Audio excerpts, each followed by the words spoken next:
ಒಂದು ನಾಯಿ ಕಾವಲಂತೆ, ನಾಯಿಗೂ ಒಂದು ರೊಟ್ಟಿ ಮೀಸಲಂತೆ, ನಾಯಿಗೂ ಹೀನವಾದೆನಾ.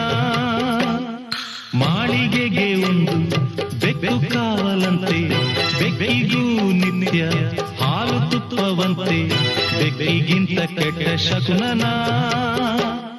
ತಿಂದೋರು ಎಲೆಯ ಬಿಸಾಡೋ ಹಾಗೆ ಕೆತ್ತೋಳು ನನ್ನ ಎಸೆದಾಯ್ತು. ಸತ್ತೋರ ಎಡೆಯ ಕಾಗೆಗೆ ಇರಿಸಿ ಕೆತ್ತೋರ ಕೂಗಿ ಕರೆದಾಯ್ತು. ಉತ್ತರ ಇಲ್ಲ, ಪ್ರಶ್ನೆಯೇ ಎಲ್ಲ, ಕೇಳೋ ದೇವನೇ. ಅನಾಥ ಮಗುವಾದೆ ನಾನು, ಅಪ್ಪನೂ ಅಮ್ಮನೂ ಇಲ್ಲ.